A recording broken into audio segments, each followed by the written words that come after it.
Hello everyone, my name is Boris, and today I'm going to be doing a VOD review of Dishsoap. A couple of days ago, Dishsoap did a very long stream where he was preparing for next patch by essentially doing a no bard challenge. And this is the very first game into the stream, so let's see how it goes. We start out in a loot sub, I believe it was. And oh, we get a 3 Caitlyn shop. Now, well, might not be the best practice for a patch. If you're given this kind of spot, you just have to lean into it. I assume we're going to do a scout around to still see, but we undoubtedly should have the best spot. And this is 5 Caitlyns, check Ionia. Didn't seem to be one of the resource generating ones, so we're not playing Ratch around it. Unfortunately, our components are not precisely as we would want. Still hold Elijah. Very many directions we could take with these all drops, so let's see what we have. I'll immediately roll the Warlord's Honor. It just seems an augment that is not great on 2-1, as if you take combat you want a immediate value, and that's doing it. Solo plates might work with Alawi too, but it's not exactly working into a plan with our Caitlyns. Yeah, so it is loot sub. He checks what other people are getting from loot sub, and it's a lucky item chest, so that might sort our item situation. So roll solo plate and just rip the destiny to hope for something better. Didn't evaluate as much. Or perhaps he's leaning more into not wanting to. But since we didn't have econ and scouted around, I think there was someone else also looking into playing Caitlyn. Yeah, we have a guy like this also open forting. Just gonna try to play for Skreek. I doubt this is the forbidden roll Sona Nivea reroll that we're gonna go for, but the General Seraphim staff used to be played on PvE with Lost Streak into Singe Seraphine, but I think now the Invoker line, if we can manage some tempo, could be something good that we can end up into. Finding another Sacker, so this is great for our plan, we can just tempo. This is full item slams, which is great as well. Perfectly neat, worked out with taking just the shreds, which is generally not the first item you would want on stage 1, but when you have this kind of combo, it's great. We would probably be next looking to get some kind of managen. So our utility is immediately sorted. You can just focus on some frontline items now, and then look to find some more tiers for our Invoker Managen. Still holding on to the Demacia out as well. So now, unfortunately, lose that one to a very strong board with Ionia and Jin. But I assume here we're gonna go for some kind of frontline component. And Chain is great, Bramble West being perhaps the best item in this current meta.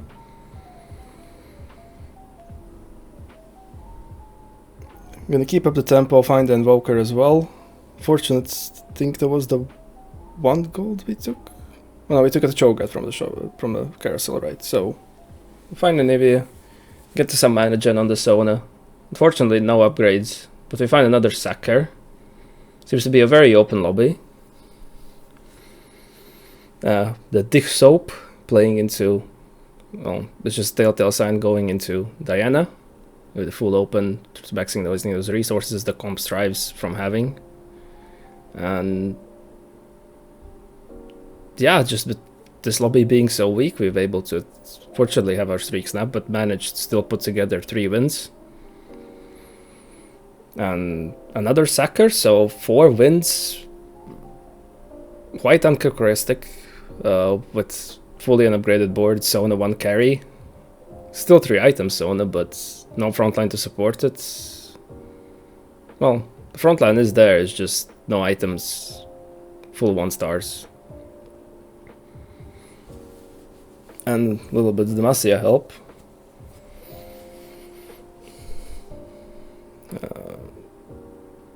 So let's see what our next loot up. Here's our tier that we would. And this is interesting. I would assume get some gold, which is great for us if we want to play some more tempo. Level to 6 exactly right away. Slot in another Warden. Now let's see if he goes for. So he does go for the Prio the Managen here. as there's not really that much many other ways we could kill a sword. So we're just gonna play around open tier, slam the some HP through that Merlow on our front line. And we see that there seems to be another player, full streaking from the Vayne orb, playing around Vayne. So the Demacia line, if we go for that, is also contested. Right here, we roll Exiles, because it seems like here we already are langling that Freljord Invoker tempo line, which with Exiles wouldn't work as great. Now, forward thinking would... We have level to 6, which is great, but would perhaps require us to drop our tempo and then spike hard. Slamming could meanwhile give us a potential frontline out, and we already slammed our items. And that's exactly what we're going to go for. And we get a steadfast, which is great. We have our frontline now sorted. At least one item, that is. Still not having heavy upgrades. And scouting around, we see that the boards are quite stronger, so we might be losing some rounds. Yeah, to roll into Trinda board that has rolled down. Oh, I assume we just simply do not have the damage to cut through it, especially with someone hitting multiple targets. Yeah. Holding onto the Ari for a potential way to have an item carrier. And level and roll a little bit, find a Braum, which is great. Now we can tack in the Great Splash of Freljord, give us a little bit more damage and a survivability on our team. Now there seems to be another Diana player who has not managed to find their Leona. Perhaps there's... what's their HP? They're at 50. So they will be probably sending it next turn, with extra gold influx is also great for them, but... Okay, so... The thing with the Kalkloss in these kind of lobbies is very scary. Because if they hit now, and they still suck another round, they're going to be at like around 3 lives. Which is fine for Diana, but not the prime spot you would want. It's the VOD, little hiccup in the VOD. But we roll down a little bit to find the lowers too. Now we have our frontline sorted, but we still do not seem to have a great frontline holder. Transition items to Anivia, she's just a little bit better at doing damage. We have not picked up the Milio, because I assume we value the Demacia and Freljord a little bit more. Now we have a Diana in our pool, position for that. And we have a Milio on the bench still, because we would... That's one invoker that we would want to have on our board before we hit that Zillion. And even after Zillion, we probably keep it and either drop the Demacia. Yeah, we would probably drop the Demacia. Take a loss here. Have a Milio pair. Unfortunate that our roll down only slightly upgraded our board, but that seemed to be enough and still the weak lobby. So it's a great spot recognition of being able to play for tempo with even such a weak board, from having only have a Spat, which I'm not sure how we're gonna use. And our roll down finds us a Zillion and Alessandra, tagging the Senna for the extra utility. Gonna make an Invoker Spat here on Senna, which should be good for it.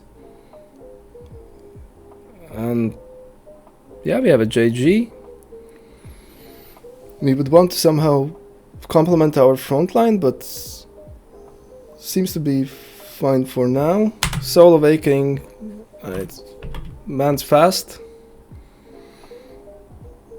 Soul Awakening, not to be playing into Tiny Bedouin either, so yeah, we roll those immediately. Money Monsoon, general weaker econ, we already have an econ. Augmented Bronze for Life is not exactly what we're going to be playing around with for Invokers. For Call to Chaos, I guess we would be only unhappy about the out with ranged Golem. And we get Radiant Item Chest, slam that for our front line. And our options, yeah, Warmog seems the best. It also allows us to play for a volley unlock. And we have utility sorted out. And yeah, immediately slam that, get the potential volley unlock. Now if we had held on to that Milio, we perhaps would have been able to drop the Anivia. Didn't notice if we would hit that on the roll down. Fighting a strong trend board, but since we have that HP lead preserved from the lobby just being weak and playing with strong items. Oh, and we managed to get through it. The Zillion bombs and the Lysandra. We're able to tack it down, pick up a volley, plus then 2 bruiser by having held on to the Wukong.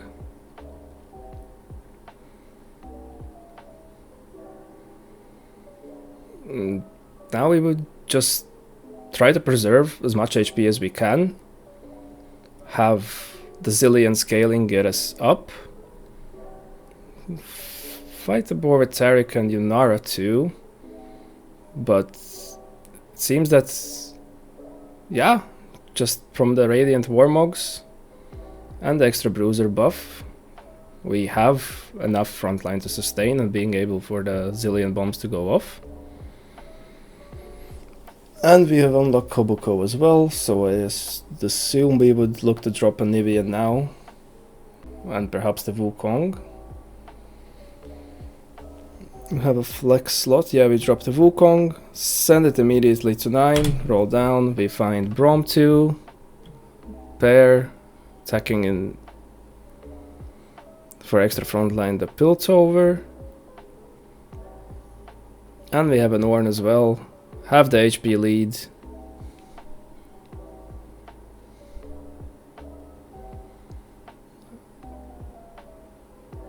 We would ideally now probably try to see to play these 2 rounds. Get another big win here, so we have the HP. Yeah, it's just very well played tempo. A tempo masterclass.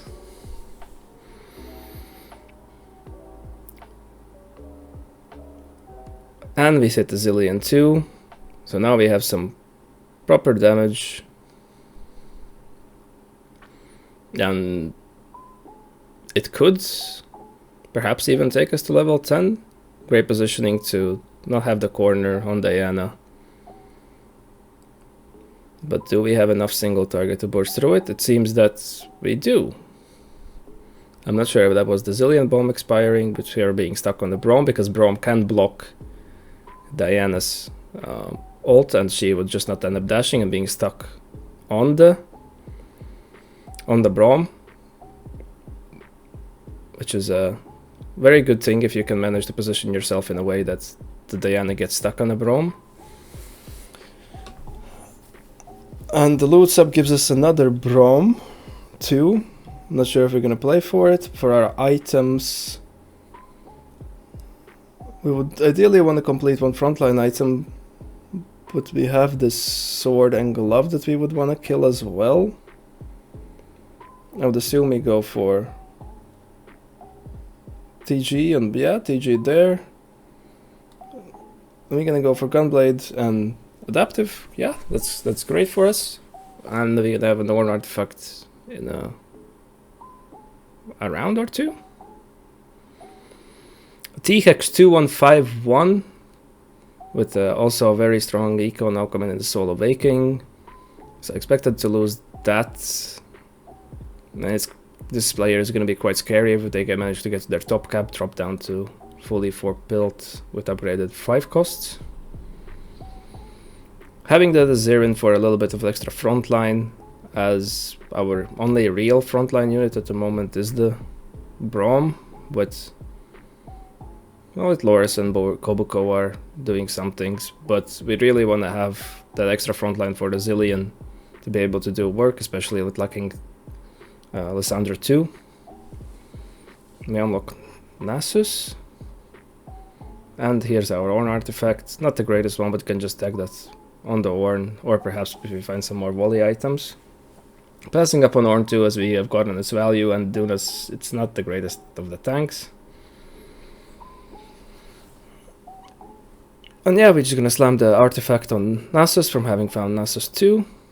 And the adaptive on Seraphine is good. Adaptive Helms energizes very well with the Invoker emblem. And the Zilean is just pumping, and also we have the unlocked Rise through attacking the Shurima Piltover. And Shurima Piltover Freljord. And we have another trait somewhere.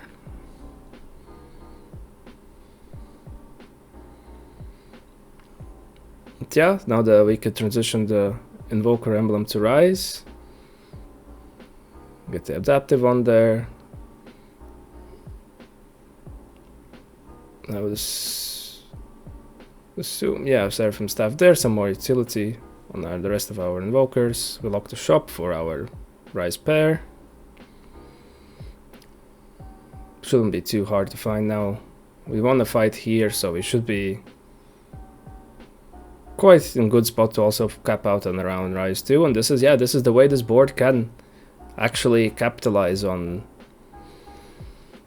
being very competitive in the current meta by getting to your high cost units. And now this is a scary 2 T-Hex board, but their frontline still is a Loris 2, so would not have that much time. Still very, very close.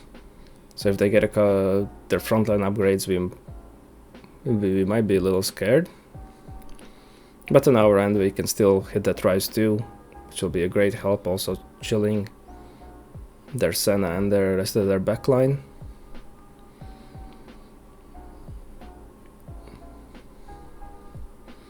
Our loot sub is now Shyvana 2, which I would assume could be a good tag in, but we're just going to use it for extra econ. Find a volley to transition our items there, check the TG. Finish with another adaptive on the front line. Not playing as much around the volley, and he's handcalled the artifact better than having a fake 3 frontline, I would say. 3 item frontline.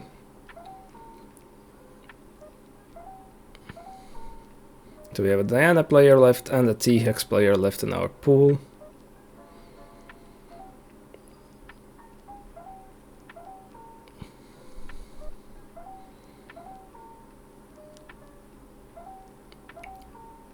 And the Diana player with a Silas too, which is also scary, but now we have so many backline threats that